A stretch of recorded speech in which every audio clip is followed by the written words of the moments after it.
Tapi ya ini cuma soal waktu sih. Semester 2 harusnya kena masih net buy ya. Tapi kalau kita Ya. perhatikan T, 1T gitu ya. Totalnya sih masih net buy, tapi kalau 1 bulan terakhir banyak net sell. Nah, jadi memang ada tekanan jual oleh asing, baik di saham maupun di obligasi. Kalau obligasi memang sudah dari awal tahun, saham belakangan ini. Oke, ada gema ya. Iya Pak, katanya kurang Memungkinkan nggak jelas. kalau kalau dari apa Emi coba di mute waktu saya bicara. Jadi takutnya apa di soundnya dikecilkan. Oh, sebentar Pak. Nah, coba ya. Kita coba ya. Sorry ya. Oke, saya coba sambil lanjutkan ya. Jadi Boleh Pak. eh, yang pertama tadi ada tekanan jual oleh investor asing di pasar modal Indonesia. Oke. Kenapa mereka banyak menjual?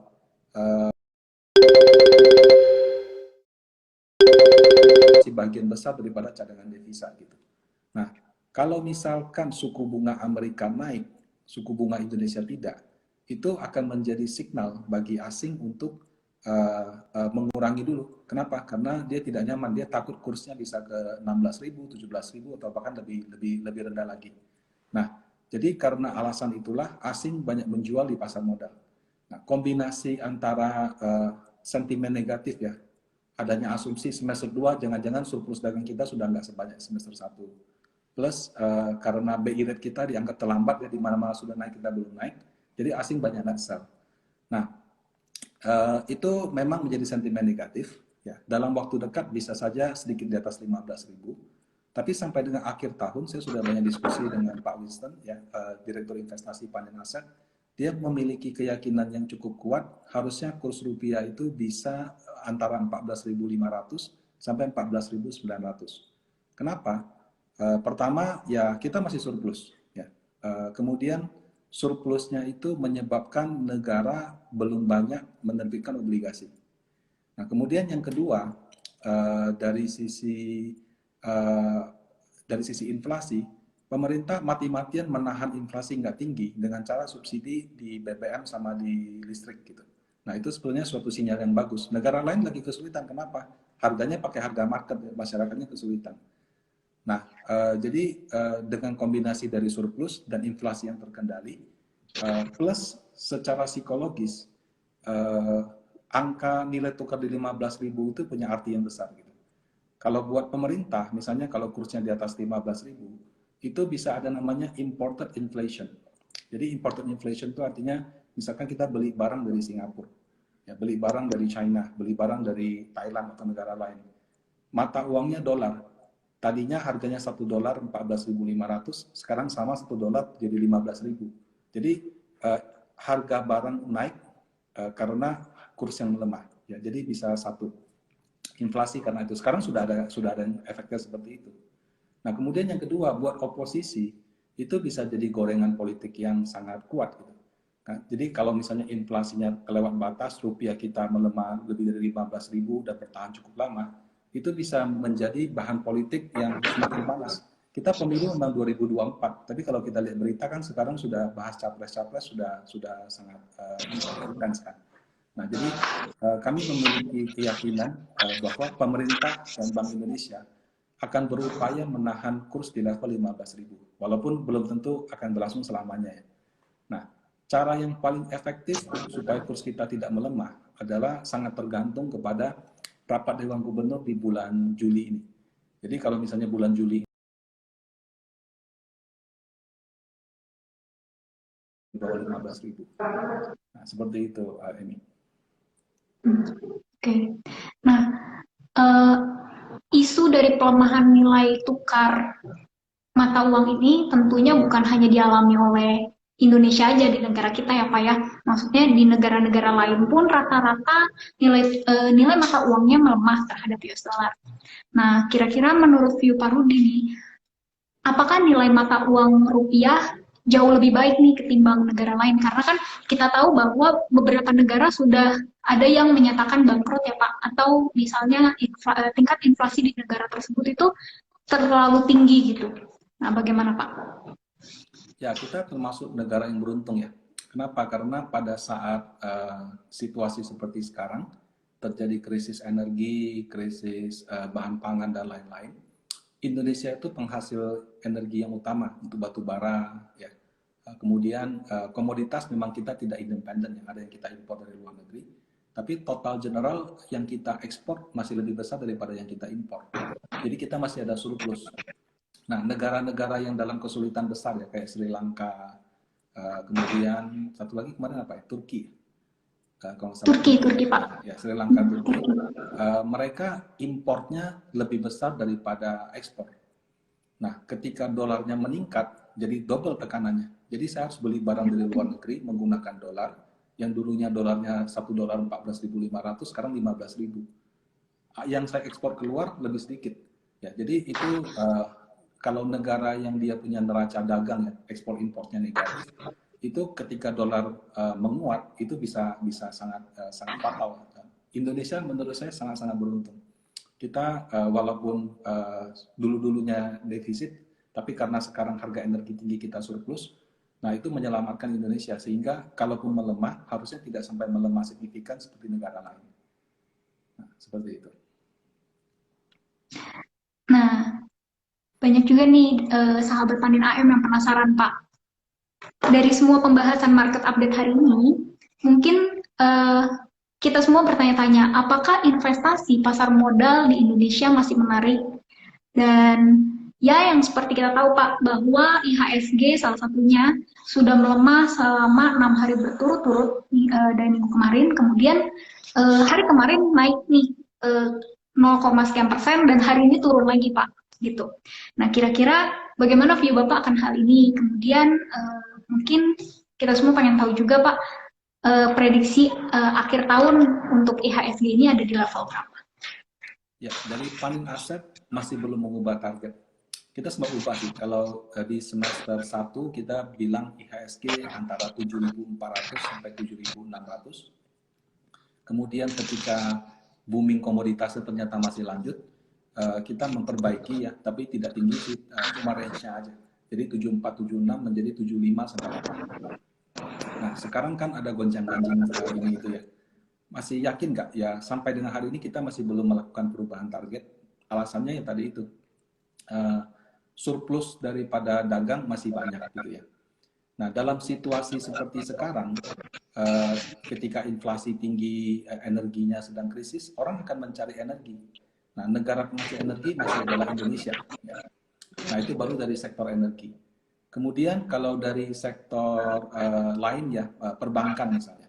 Kita lihat selain perbankan memang labanya naik tinggi ya, tapi selain perbankan juga sudah mulai pulih. Kenapa? Karena kita tidak ada lagi PPKM yang ketat, yang kantornya harus tutup, mallnya harus tutup.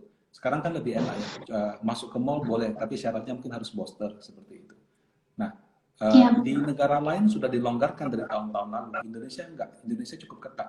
2022 ini baru agak longgar. Nah, jadi ketika 2022 ini agak longgar, orang mulai belanja atau apa, laporan keuangan perusahaan itu masih lebih baik gitu. Jadi untuk laporan keuangan kita sangat yakin 2022 ini masih akan mengalami peningkatan yang signifikan dibandingkan 2021. Nah, jadi atas dasar alasan itu kita belum mengubah target. Kan sekarang lagi gejolak ya, nggak apa-apa.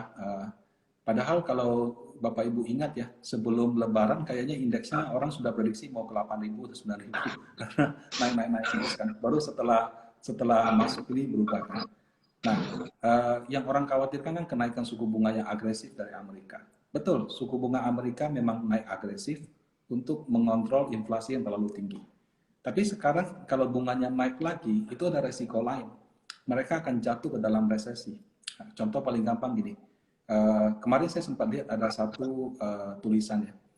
Jadi kalau misalkan sebelum waktu suku bunganya masih 0 sampai 0,25 di Amerika Serikat, misalnya saya kasih angka pura-pura aja ya. Kalau kita mau ambil KPR dengan 30 tahun, misalnya KPR itu sampai 30 tahun, cicilannya itu anggap saja dalam rupiah itu 10 juta. Nah sekarang dengan dia punya bunga sudah 1,5 sampai 1,75%, itu KPR yang sama itu sudah nilainya 18 sampai 20 juta. Ya, jadi unitnya sama, ya, harganya sama. Kalau kita ambil sebelum suku bunga naik itu 10 juta sebulan, sekarang menjadi 18-20 juta. Nah, Kalau di Amerika, sektor yang paling besar itu properti. Jadi kalau di Indonesia mungkin kita lihat perbankan gitu ya. Perbankan itu yang paling besar di Indonesia. Nah, kalau di Amerika Serikat itu properti. Nah, jadi properti kalau lagi bagus, bagus. Properti kalau lagi crash kayak 2008 Lehman Brothers itu sampai bangkrut gitu, subprime mortgage dan lain-lain. Nah, jadi buat Amerika tuh properti itu sangat penting. Karena kenaikan suku bunga yang terlalu agresif ini, mereka punya properti sudah terganggu, omsetnya sudah pada turun, harga rumah sudah pada jatuh gitu di sana. Nah, jadi kalau dari panen aset kami melihat bisa saja di akhir tahun ya, setelah mereka mengalami resesi, itu arah daripada suku bunga The Fed berubah. Yang tadinya naik, mungkin berhenti naik atau naiknya lebih sedikit. Bahkan omongan bahwa 2023 mau turunkan suku bunga juga sudah ada. Jadi sudah ada beberapa prediksi 2023 suku bunga US mungkin bisa dipotong 75 basis. Nah, jadi berita-berita seperti itu mungkin baru akan banyak ya menjelang kuartal 4. Nah, sehingga sekarang oke, kita gejolak, tapi kuartal 4 bisa saja ada kejutan positif, di mana mungkin suku bunganya tidak lagi agresif, sehingga yang asing yang mungkin tadinya net sell sekarang buy lagi gitu ya. Dan BI tidak harus menaikkan suku bunga secara agresif. Ya, jadi ini yang kami lihat kenapa IHSG harusnya masih bisa 7.500 sampai dengan 8.000, walaupun sekarang suku bunga naik. Karena bisa saja menjelang akhir tahun, diskusi tentang suku bunga berubah 180 derajat, karena mereka mengalami resesi. Oke. Terima kasih Pak Rudi atas pembahasan-pembahasannya. Nah, ini sudah banyak nih pertanyaan yang masuk dari sahabat Panin AM. Saya bacakan aja ya Pak. Ini pertanyaan dari Mahkota Trader. Bagaimana outlook Pak Rudi untuk harga komoditas yang sudah mulai berjatuhan? Apakah akan stabil turun atau masih tetap akan tetap tinggi, Pak? Jadi kan ini udah turun-turun terus nih, Pak. Ya, jadi contohnya harga batu bara ya. Harga batu bara itu sangat tidak masuk akal, Bapak Ibu. Karena harga produksinya itu mungkin cuma 40 sampai 50 dolar. Sekarang itu bisa 300-400. Tapi apakah perusahaan batu bara kita menikmati itu? Enggak juga, Bapak Ibu. Karena batu bara ada grade-nya. Ada grade yang paling tinggi, ada grade yang sedang-sedang, ada grade yang biasa yang orang sebut kokas atau macam-macam. Nah, jadi kalau harga batu bara turun, apakah kita bermasalah? Enggak. Ya, perusahaan batu bara masih untung besar gitu. Kalau misalnya dia bisa turun katakan dari 3.400 sekarang ke level 100 dolar pun perusahaan batu bara kita masih untung besar gitu. Jadi mengalami penurunan itu sudah pasti, tapi sekalipun dia turun 100 dolar sekalipun ya itu tidak akan membuat perusahaan batu bara kita rugi. Cuma mungkin untungnya tidak seluar biasa yang sekarang gitu. Nah, jadi apakah akan turun? Ya, menurut kami memang sudah terlalu tinggi, tidak masuk akal. Tapi apakah akan turun sampai ke level perusahaan merugi? Kayaknya enggak. Orang sekarang sudah mulai lebih pintar. Nah, sama juga kayak kelapa sawit kan sudah mulai turun gitu kan. Ya itu oke, karena kalau terlalu tinggi juga nggak bagus. Itu merusak industri juga gitu. Ya, karena harga komoditas yang terlalu tinggi juga pada akhirnya berimpact pada inflasi ya, Pak. Ya, kita sebagai pembeli harus bayar bunga lebih harus bayar harga yang lebih tinggi kan. Itu kan juga tidak sehat juga. Oke, selanjutnya Pak, ini pertanyaan dari Ibu Purba. Ada banyak negara kemungkinan bangkrut. Apakah hal itu mungkin terjadi di Indonesia? Nah, ini mungkin kasus yang tadi ya Pak, yang Sri Lanka dan Turki yang diberitakan bangkrut. Gimana? Turki sih mungkin nggak Indonesia bangkrut. Turki nggak bangkrut. Yang menyatakan akan bangkrut kan baru Sri Lanka. Sri Lanka ya. Kalau dulu mungkin Bapak Ibu ingat ada Argentina, obligasinya gagal bayar seperti itu. Kemudian sempat juga yang agak baru di Eropa kan ada Yunani gitu kan. Masih ingat dulu ya berita Yunani, krisis keuangan atau apa. Nah, apakah sampai sekarang negara tersebut bubar? Enggak juga kan, tetap masih jalan kan. Nah, jadi negara bangkrut itu menurut saya case yang jarang. Kesulitan keuangan iya. Jadi mungkin penghasilannya tidak cukup untuk menutup pembayaran bunganya dan ketika dia menerbitkan obligasi baru, nggak ada investor yang mau beli. Gitu. Nah, kalau Indonesia menurut saya apakah kemungkinan tersebut ada? Ya namanya kemungkinan ya pasti ada ya. Tapi harusnya sih sangat-sangat kecil gitu. Kenapa? Karena pemerintah tahun ini, kalau saya kemarin baca APBN, itu berencana menerbitkan obligasi kalau nggak salah sampai 800 triliun. Ya, karena dia subsidi ini, subsidi itu, dan pengeluaran, banyak pengeluaran. Nah, pada saat yang sama ada windfall profit, jadi rezeki nomplok daripada harga batu bara sawit yang masih tinggi. Nah, karena itu utang yang kita terbitkan mungkin tidak sampai 10% daripada kebutuhan sampai dengan Mei ini. Ya, jadi kita punya hutang walaupun meningkat ya, tapi jauh lebih kecil daripada ekspektasi. Nah, kemudian kalau orang bilang rasio hutang ya, rasio hutang itu debt to GDP. Jadi pendapatan negara, bukan pendapatan negara sih, penghasilan domestik bruto satu negara berapa, hutang yang wajar itu bervariasi. Indonesia itu di 40%, karena COVID dilonggarkan jadi 60, ya. Tapi ini mau balik ke 40 lagi gitu. Nah, sekarang masih di 40%. Padahal banyak negara lain itu sudah 50, 60, bahkan seperti Jepang 200%. Dan orang masih meminjamkan gitu. Ya, jadi negara yang kredibilitasnya baik, itu orang tidak ada masalah untuk membeli surat utangnya. Nah, Indonesia menurut saya itu termasuk negara yang kredibilitasnya baik, sehingga kalau kita menerbitkan obligasi itu tidak sulit mencari pembelinya, gitu ya. Oke, asing boleh net sell, tapi yang lokal yang baik juga banyak kok. Nah, jadi apakah Indonesia bisa bangkrut? Menurut saya kemungkinan tersebut sangat kecil. Kemungkinan selalu ada ya Pak. Tapi secara makroekonomi sepertinya kita eh, masih baik-baik saja ya Pak, kalau dilihat Ya, dari makronya. dibandingkan negara yang bermasalah, kita dalam kondisi yang baik karena kita surplus dari ekspor impor. Dan nanti kalau misalnya menjelang 2024, programnya Pak Jokowi sudah banyak yang jadi ya. Infrastrukturnya sudah banyak yang jadi. Jalan tol yang terbangun selama Pak Jokowi itu 2.500 km. Itu terbagi se-Indonesia seperti itu.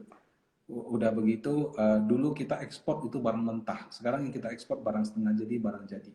Itu sudah banyak game changer yang dibuat oleh Pak Jokowi gitu. Jadi sih saya cukup yakin kalau misalnya program beliau diteruskan oleh presiden berikutnya sih harusnya kondisi keuangan kita itu dalam situasi yang akan sangat baik. Oke, selanjutnya Pak, ini ada pertanyaan dari Bapak Charles. Apakah subsidi berlebihan dari pemerintah malah tidak bagus ya Pak? Karena menambah utang negara kita. Nah, kita tahu bahwa negara kita cukup banyak subsidi BBM ya Pak, terutama. Nah, itu gimana Pak? Ya, subsidi itu kan bisa dikasih kalau ada duitnya. Kalau nggak ada duitnya harus berutang. Nah, kalau semua subsidi hasil dari utangan itu nggak bagus gitu. Nah, tapi kita kan subsidi kita bisa besar, kenapa? Karena kita lagi ketiban rezeki nomplok di batu bara, kelapa sawit, dan baja gitu. Jadi kita memberikan subsidi tidak dalam kondisi kekurangan, tapi dalam kondisi ada penghasilan yang berlebih gitu. Nah, kalau misalkan penghasilan kita sama, ada suatu kejadian ekonomi yang tidak baik, terpaksa pemerintah harus naik kasih subsidi, kemudian karena nggak ada penghasilan kita dari utang, ya itu tidak baik. Tapi kalau kayak seperti 2022 ini, kita kan sedang ada rezeki nomplok.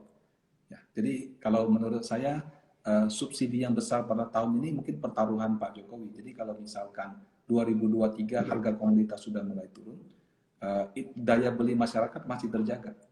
Gitu. Nah, ya, jadi saya sih tidak melihat untuk 2022 ini ya, itu sesuatu yang jelek. Memang sih dari pelaku pasar, mereka punya view yang negatif. Kenapa? Karena inflasi kamu tidak murni, kamu jagain harganya gitu. Nah, tapi kalau dari sisi negara, kalau saya nggak jagain, banyak masyarakat kecil yang akan kesulitan gitu. Nah, negara lain, saya lihat yang negara maju pun akhirnya memberikan bantuan langsung tunai kan. Jadi mereka harga bensinnya ngikutin market, tapi masyarakatnya dikasih subsidi tunai. Nah, kalau di Indonesia, kita kan sebaliknya, harganya dijaga gitu. Udah gitu masih ada bantuan tunai lagi. Jadi saya sih melihatnya ya ada positif, ada negatif. Terima kasih Pak Rudi. Nah, selanjutnya nih ada pertanyaan dari Ibu Elizabeth Wijaya. Pak, kenapa perusahaan di Amerika Serikat PHK massal? Apakah ada hubungannya dengan inflasi? perusahaan yang banyak PHK massal itu kan pertama perusahaan teknologi. Nah, perusahaan teknologi kenapa banyak PHK massal? Apakah karena situasi ekonominya jelek? Oh iya ada. Tapi kalau saya lihat juga ini mungkin kayak gini ya. Sebelum ada apa? Sebelum teknologi sahamnya jatuh kan kita taunya orang-orang itu wah saya dapat pendanaan 50 miliar, dapat pendanaan 100 miliar, 1 triliun, 2 triliun. Jadi perusahaan-perusahaan tersebut itu diberitakan media sebagai perusahaan yang hebat, bukan karena omsetnya dia, tapi uang yang disetorin orang lain. Aneh kan? Padahal kalau kita mau bilang kita hebat kan, wah perusahaan saya tahun ini omsetnya 100 nih, terus tahun depan saya bisa jadi 120 atau 300 gitu. Itu kan kita dilihatnya sebagai perusahaan yang baik karena penghasilan keuntungan. Tapi waktu semua orang lagi demam fintech, seolah-olah perusahaan yang hebat itu adalah yang dapat uang berapa gitu. Jadi mereka hebat bukan karena menghasilkan uang, tapi disuntik uang sama orang. Nah, ya namanya orang yang dikasih uang begitu banyak ya, mungkin mereka hire-nya atau terlalu agresif.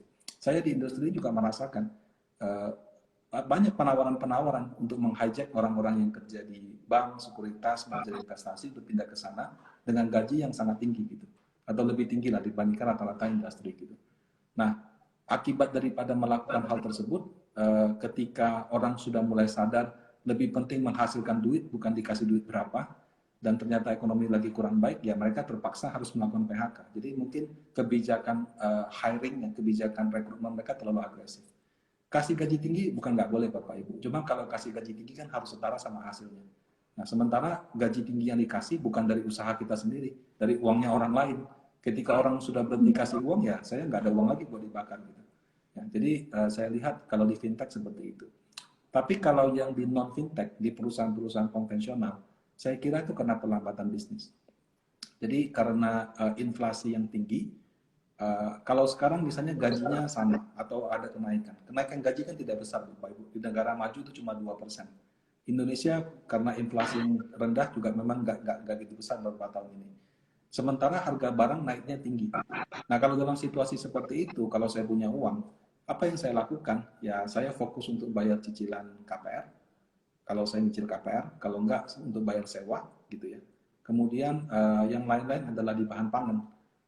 Entertainment seperti langganan Netflix, TV kabel, pulsa handphone yang mungkin satu bulan saya ambil 300.000, 500.000 karena mau yang megabyte-nya banyak, kesempatannya tinggi, harus saya kurang-kurangin gitu.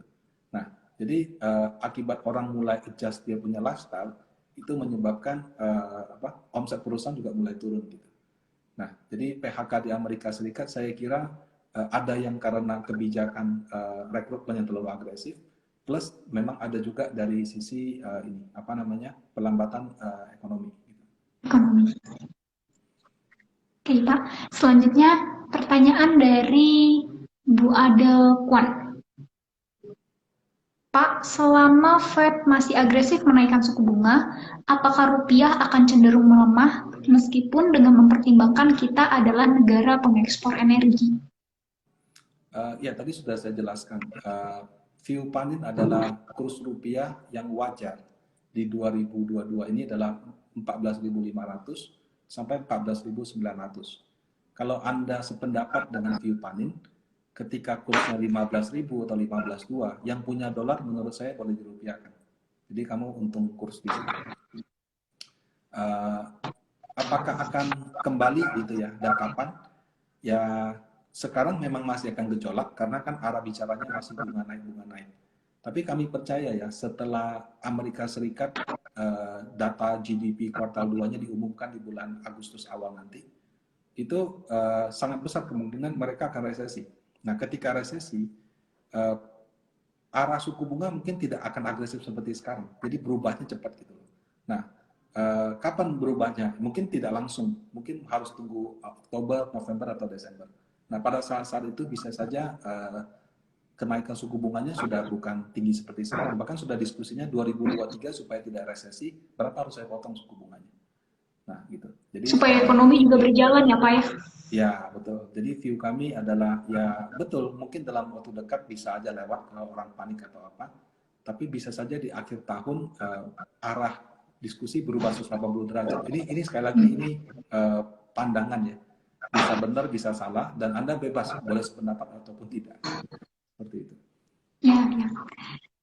Oke, Pak. Selanjutnya nih ada pertanyaan dari Ibu Sheni.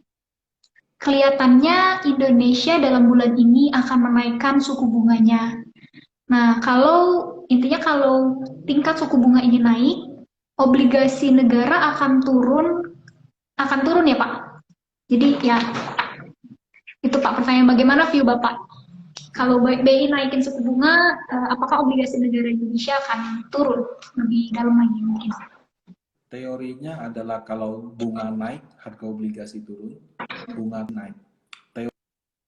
Teorinya begitu. Pada prakteknya, yang namanya harga itu kadang-kadang mendahului, dalam artian bunganya belum naik, tapi orang sudah prediksi akan naik sehingga dia sudah jual dari sekarang. Ya. Jadi itu kalau istilah orang sell on rumor gitu. Ya, baru rumor nih mau naik mau apa gitu. Dan ini sudah terjadi di Indonesia. Harga obligasi kalau dari awal tahun sampai sekarang ya, misalnya Bapak Ibu beli Panin Gebiar Indonesia 2 yang 100% di obligasi pemerintah. Year to date sudah turun 2%. Kenapa? Bunga kan belum naik. BI rate kan masih sama 3,5%. Kenapa harga obligasi pemerintah turun? Ya karena orang sudah sell on rumor. Nah, kapan dia akan beli gitu ya? Nah, dia akan beli ketika itu menjadi news, bahasa modalnya. Jadi sell on rumor, buy on news. Bisa saja ketika pada saat BI menaikkan suku bunga, orang melihat harganya sudah turun cukup dalam sehingga murah, malah itu dia mulai masuk di situ. Ya, jadi kalau ditanya apakah saya sependapat, ya saya sependapat, cuman lebih tepatnya bukan suku bunga naik, harga turun. Ekspektasi suku bunga akan naik, harga sudah turun. Ketika suku bunganya benar-benar dinaikkan, bisa saja harga obligasinya sudah murah. Sehingga orang mungkin sudah berhenti jual, atau ada yang mulai berani, dia masuk ke bawah gitu. Nah, sekarang jadi pertanyaan, apakah harga obligasi sudah murah? Nah, perkiraan yield yang wajar untuk panen aset ya, kalau Anda beli obligasi pemerintah itu di 6,5 sampai dengan 7%. Hari ini saya lihat di 7,3%, berarti sudah 0,3% lebih tinggi daripada batas 7%-nya. Nah, kalau dalam investasi, menurut kami sudah murah. Ya, jadi kalau misalkan Anda bisa memegang dengan jatuh tempo, memegang dengan horizon investasi 2-3 tahun, Anda mau masuk obligasi pemerintah bisa beli FR-nya, bisa juga beli Panen Gebiar Indonesia 2 atau Utama Plus 2. Nah, tapi kalau misalkan, aduh saya takut Pak nanti ada gejolak harga atau apa, bisa mempertimbangkan yang korporatnya lebih banyak seperti Berkala atau pendapatan utama. Nah, pendapatan utama ini dari awal tahun sampai sekarang malah positif, kalau nggak salah hampir 2%, 1,5%. Kenapa dia bisa positif walaupun harga obligasi pemerintah turun? Karena bobotnya itu banyak di obligasi korporat. Obligasi korporat itu harganya lebih stabil gitu. Nah, jadi itu mungkin bisa jadi pertimbangan. Kalau dalam konteks seperti sekarang, saya punya dana, saya mungkin tidak nyaman dengan saham, mau masuk obligasi bagaimana? Ya, Anda boleh beli obligasinya langsung kalau punya keahlian. Kalau tidak, mungkin bisa mempertimbangkan reksadana yang isinya obligasi. Begitu ini. Oke, terima kasih Pak. Ini ada pertanyaan selanjutnya dari Bapak Pranoto Winata. Apakah bila BI menaikkan suku bunga, rupiah bisa menguat dengan kondisi seperti saat ini? Kalau misalkan BI menaikkan suku bunga, tergantung sih ya. Ada yang prediksi 50 basis. Saya kemarin tanya Pak Winston, prediksi dia malah 25 basis gitu. Sebenarnya yang orang asing lihat itu adalah arah. Karena selama ini BI itu dianggap terlambat. Orang udah naikin, kamu belum naikin. Nah, jadi orang yang tunggu itu, kamu naikin apa enggak? Kalau dia tidak naik, kayaknya bulan Juli ini kurs kita bisa ambrol. Gitu. Jadi bulan Juli ini sudah pasti naik. Nah, yang orang tunggu itu adalah, oke, setelah kamu naikkan, naiknya berapa? 25 atau 50. Dan kemudian kedepannya bagaimana? Kalau nanti inflasi misalnya naik lagi 5%, kamu mau ngapain gitu.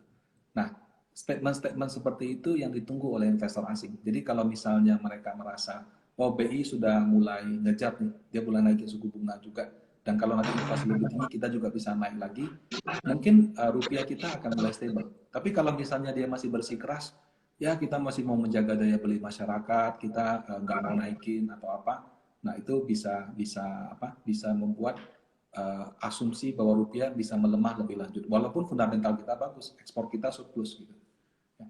Jadi itu pendapat asing untuk investor untuk Indonesia seperti itu. Jadi satu dia lihat kebijakan suku bunganya mau jadi berapa dan kedepannya bagaimana.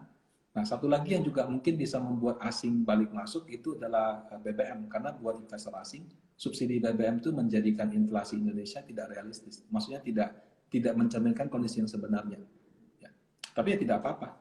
Asing mau jual terus di obligasi, lokal kita masih cukup kuat menahannya gitu. Ya.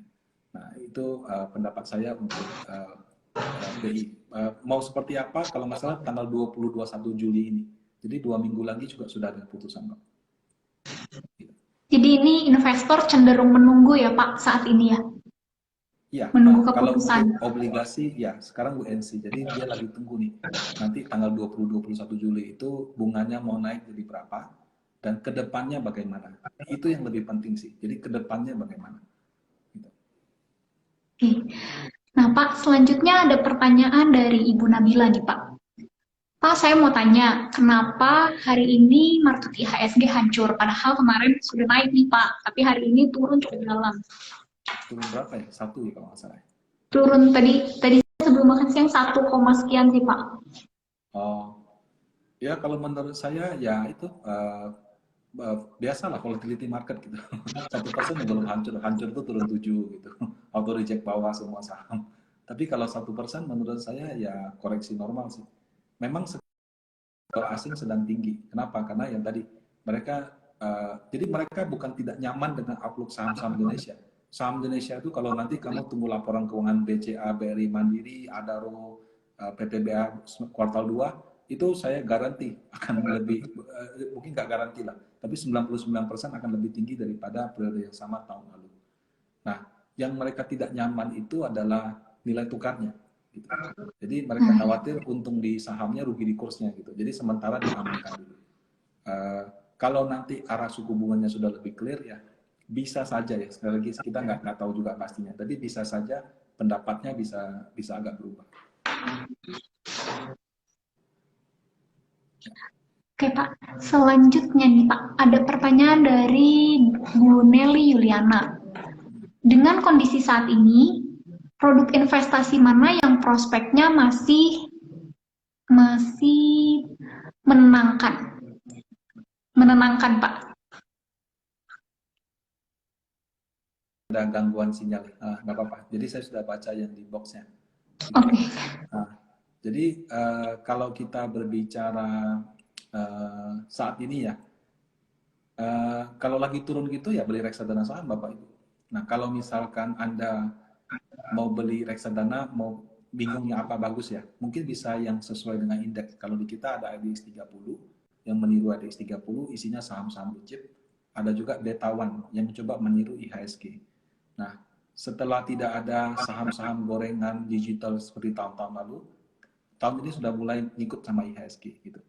Nah, atau mungkin Anda merasa asing banyak keluar nih, saya butuh reksadana yang lebih aktif bisa lihat market. Kalau beli blue chip semua, asing jual blue chip kan ikut jatuhnya dalam gitu ya.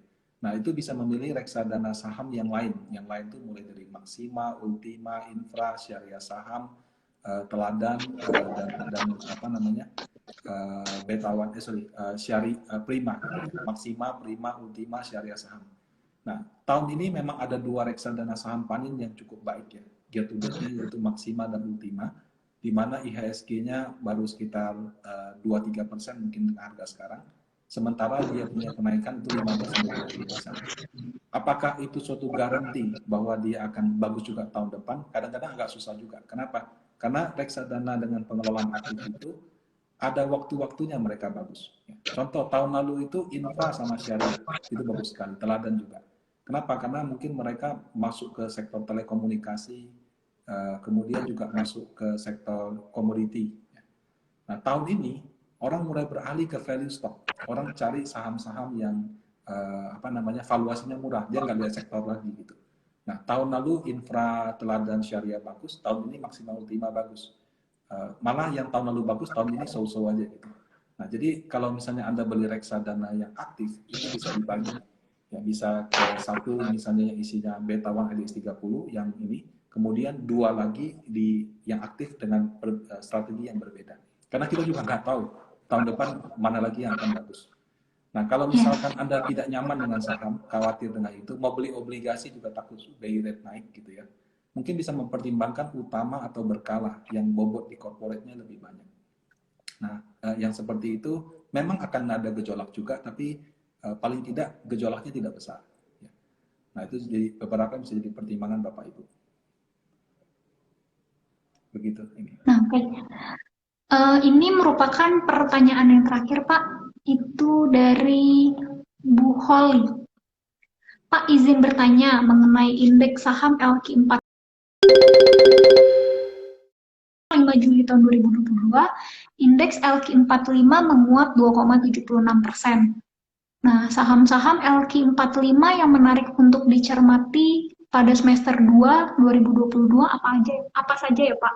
Kemudian faktor apa saja yang akan mempengaruhi indeks LQ45 dan strateginya bagaimana? Terima kasih, Pak. Oke, kalau saham-saham secara spesifik, mungkin kalau nanti ada acara Panin Sekuritas, jadi bisa follow akunnya Panin Sekuritas Official ya. Itu bisa ditanyakan ke analisnya, karena terus terang saya bukan fund manager, jadi saya juga nggak terlalu ngerti kalau detail saham per saham seperti itu. Ya, jadi kalau ada acara Panin Sekuritas yang membahas tentang bedah saham, kalau nggak salah dalam waktu dekat ini mereka mau bedah saham consumer goods. Nah, itu view-nya bagaimana ya. Jadi kalau untuk saham secara spesifik bisa ditanyakan di acara Panin Sekuritas. Nah, kalau kami di Panin Asset Management lebih ke reksadana. Jadi Bapak Ibu Ya, mempercayakan dananya kepada kami jelaskan bagaimana cara mengelola. Ya, hasilnya mungkin pas market lagi bagus bisa bagus, bisa juga pas strategi kita nggak jalan bisa kurang jalan. Nah, tapi kan reksadana nggak cuma saham, ada yang campuran, ada yang fixed income gitu. Nah, beberapa fixed income performance-nya juga cukup stabil ketika kondisi sedang kurang pasti. Jadi lebih seperti itu. Mudah-mudahan bisa menjawab pertanyaan Anda ya. Mohon maaf. ya. Oke, Pak. Nah, pertanyaan tadi itu adalah pertanyaan terakhir yang diajukan oleh sahabat Panin AM. Sekaligus pertanyaan yang mengakhiri Zoom meeting kali ini. Nah, saya mau mengucapkan terima kasih kepada sahabat Panin AM atas semua